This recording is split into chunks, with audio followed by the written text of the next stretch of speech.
Ashama harka fuunee akkam jirtu daawwattoota kiyya kabajamoo. Har'a immoo kan isiniif himu sharafa maallaqaati. Sharafa maallaqaa biyyoota addunyaarra jiran hunda jechuudha karaa salphaadhaan akkasitti baruu dandeessan akkasumas meeqaan akka sharafamaa jiru kan isiniif itti himu ta'a jechuudha. Haga xumura sagantaa kanaatti na waliin tura akkasumas viidiyoo laayik sheer subscribe gochuu hin dagatinaa isiniin jira. Gaaffii biraa qabaattan na gaafachuu dandeessu. Please viidiyoo laayikii gochuudhaan viidiyoo kan sirriitti dhaggeeffadhaa xiqqoo ni dheerata. Tokko tokkoon kan isinitti himu ta'a jechuudha. Haga xumuraatti na waliin tura laayik sheer godhaa dhaggeeffadhaa.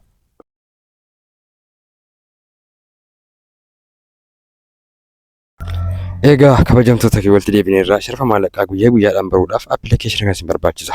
Karaa salphaan isiniif qabadee dhufeera jechuudha. Appilikeeshinii kana gadi buufattu. Yeroo appilikeeshinii kana gadi buufattan maallaqoota biyyoota alaa hunda guyyaa guyyaarraa meeqaan akka jijjiiramaa jiru baruu hin dandeessu. Isiniif galee fakkeenyaaf kunoo akkasitti tartiibaan isiniif kaa'a jechuudha. Jalqaba irratti kan jiru amma doolaara Ameerikaati. Itti aansee hoo birrii Itoophiyaati. Tokko tokkoon kan isin agarsiisaa jechuudha. Qarshii biyyoota alaa hunda jechuudha. Biyya Arabaa, biyya Ingilizii jechuudha. Sirriitti na waliin tura. Fakkeenyaaf jalqaba irratti gubbaa sana ni cuqaasu. Gubbaa kana bakka Ameerikaa sana yoo cuqaasan biyyoota barbaada irra keessan ilaaluu dandeessu. Fakkeenyaaf biyya tokko rakkaa isin agarsiisu. Sauudiin jedha fakkeenyaaf. Saudi Arabiyaa jedhee isin agarsiisa. Qarshii Saudi Arabiyaa tokko yeroo ammaa kana qarshii Itoophiyaa kun qarshii 14 fi saantima 72 kan isin sharafaartu jechuudha. Isiniif galee karaa salphaadhaan baruu ni dandeessu. Tokko itti aansee ammatu kan biraa kan isin agarsiisu ta'a jechuudha. Eessayyuu naqnaa viidiyoo kana sirriitti dhaggeeffadhaa. Ammas kan biraa ilaaluudhaaf gubbaadhuma sana tuttu. Gubbaadhuma sana yeroo tuttan ammas biyyoota biraa ilaaluudhaaf keessa isin seensisa. Biyya barbaadan filattu irratti cuqaasu. Waan tokko tokko isin agarsiisa. Fakkeenyaaf Awustiraaliyaa. Doolaariin Awustiraaliyaa tokko yeroo ammaa kana qarshii Itoophiyaa 35.94 jechuudha. Kana jechuun birrii 36 jechuudha. Saantima 46 malee wanti hafe hin jiru. Ammallee kan biraa ilaalla. Dubaay ilaalla. Amma immoo qarshii Dubaay ilaalla jechuudha. Qarshii Dubaay yeroo ammaa kana meeqaan sharafamaa jira jedhu. Akkuma agartan egaa kunoo naaf kaa'ee jira. Qarshii Dubaay yeroo ammaa kana qarshiin Dubaay tokko qarshii Itoophiyaa birrii 15.36 jechuudha. Kana jechuun birrii 16tti siqaa deemaa jira jechuudha. Isiniif galee miti sirriitti odeeffannoon kan isin fayyadaa sirriitti ilaalaa. Wanti nama gaafattan hin jiru jechuudha. Appilikeeshinii kana qabaatanii jennaan wanti tokko nama gaafattan hin jiru. Ammallee gubbaadhuma sana tokkodhaan appilikeeshinii kan biraa biyyoota biraa ilaaluu dandeessu. Biyya barbaadantu jira. Biyya hundinuu keessa jira. Ammallee gubbaa kana cuqaasanii biyya kan biraa rakkaa isin agarsiisu. Fakkeenyaaf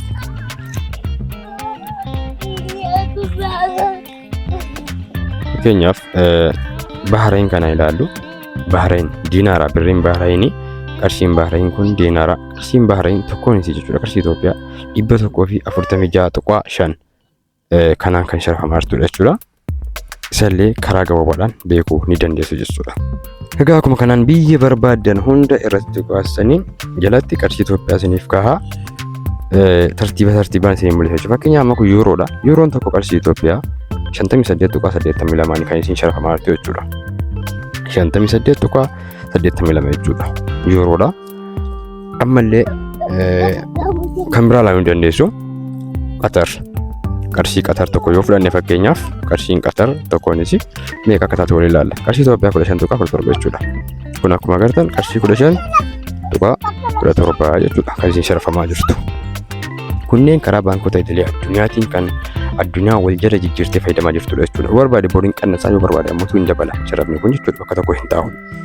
Ammallee gubbaadhuma haa tokkodhaan amma immoo Kuweet ilaalla. Kuweet diinaara Kuweet tokko qarshii Itoophiyaa baay'ee bira dhugaa. Qarshii Itoophiyaa 178.95 jechuudha. Qarshii doolaara hundarra caalti jechuudha. Diinaariin doolaara caalti. Yuuroo fi doolaara caalti jechuudha. Hedduu tokko maashaallah hedduu danuudha. Warri diinaara dalagaa jirtan maashaallah riidanuu qabdu jechuudha isin. Isin baaluu qaala jechuudha. Ammallee gubbaadhuma sana tuqxanii biyyoota kan biraarra keessanii ilaaluu dandeessu. Haaluma kanaan egaa tartiibaan biyya barbaadan laattu. Fakkeenyaaf Joordaan laalla. Joordaan biyya shamarran keenya cinqatu na fakkaatti. Qarshiin Joordaan tokkoonis qarshii Itoophiyaa 77.71. Waan jettu isiin illee. akkasi. Kunneen karaa baankiitiin malee karaa hawaalaa osoo hin taane karaa baankii jechuudha.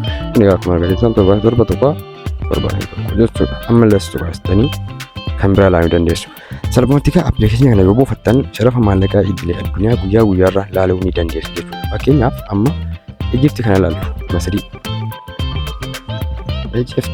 Ijipti waa dadhabdu jechuudha. Qarshiin Ijipti baay'ee dadhabdu jechuudha. Qarshiin Ijipti tokkonis qarshii Itoophiyaa birrii tokkoo fi saantima 79 jechuudha. Yoo baay'ee miti isin akkasitti salphumatti sharafa maallaqaa biyyoota alaa hunda guyyaa guyyaarraan boriin dabalee immoo hin qannasikaa jedhu ilaaluu ni dandeessu jechuudha. An fakkeenya isin agarsiise malee hunduu biyyoota akkuma argaa jirtan biyyoota Ingilizii dabalatee biyyoota Arabaa baay'eetu jira jechuudha. Kana hunda keessa deemtanii akkaataa filannoo keessaniitiin ilaaluu ni dandeessu jechuudha. Isiniif galee akkasii hojjamtuu daawwata kiyya fakkeenya amma Suudaanii kana ilaallu. Suudaan qarshiin Suudaan baay'ee dadhabdu jechuudha. 0.092 jechuudha. Kana jechuun qarshiin Suudaan hedduu akka dadhabaa ta'e agarsiisaa danda'u qarshii Itoophiyaatu caala jechuudha. Jalqaba irratti kana sirriitti akka isinii fiduuf bakka Itoophiyaa jiru sana sirriitti Itoophiyaa irra kaa'achuu qabdu keessa seentanii Itoophiyaa irra godhachuu qabdu jechuudha. Sana booda biyya sharitti sharafuu barbaadan gubbaarra seentanii ilaaltu. Fakkaan Siiriyaa ilaalla. Siiriyaan illee baay'ee dadhabdudha. Saantima 92 00.92 jechuudha. Siiriyaan illee kana fakkaatti. Egaa daawwattoota kiyya haaluma wal fakkaatuun egaa tartiiba isaatiin biyyoota barbaadan hunda karaa salphaadhaan appilikeeshina kana buufachuu dandeessu.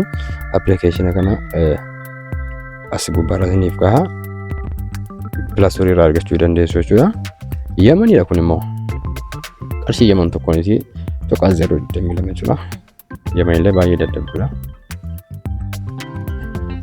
Amma ani fakkeenya isitti agarsiisaa jechuudha. South Africa tokkoonis jechuudha qarshii Itoophiyaa 2.94 jechuudha. Kabajamtoota daawwattoota kiyya egaa sharafa maallaqaa idilee addunyaa guyyaa guyyaan beekuu yoo barbaadan appilikeeshinii kana buufattan itti fayyadamuu dandeessu jechuun barbaada. Kun immoo Ameerikaadha. Ameerikaan booda irra godhe jechuudha. Doolaarri Ameerikaa tokko qarshii Itoophiyaa 55 tuqaa tokko jechuudha. Ni galee kun akkuma argaa jirtan Seepteembarii 24 jechuudha. 2023 guyyaa isaa wajjin isin kaa'ee jira. Akkasitti gaa karaa salphaadhaan sharafa maallaqaa guyyaa guyyaarraan beekuu ni dandeessu jechuu barbaadatanii kabajamtoota daawwattoota kiyyaa galatoomaa waan waliin turtaniif yaada qabaattan na barreessuu hin dagatinaa. Viidiyoo laayikii godhaa, sheerii illee waliif godhaa jechuudha. Akkasitti salphaatti gaa jijjiirraa maallaqoota idilee addunyaa hunda guyyaa guyyaarraan meeqan akka oolaa jiru osoo nama hin gaafatin appilikeeshinii kana keessa seenuu of jedhaa ilaaluu ni dandeessu jechuudha. Kun immoo Jibuutiidha. Jibuutii hedduu dadhabda isinillee 0.32 jechuudha. Akkasii kabajamtoota daawwattoota kiyyaa galatoomaa isinan jaalladha hunda keessanuu sagantaa biraatiin kan walitti deebinu ta'a jechuudha. Laayikii fi sheer akkasumas koomentii gochuu hin dagatinaa.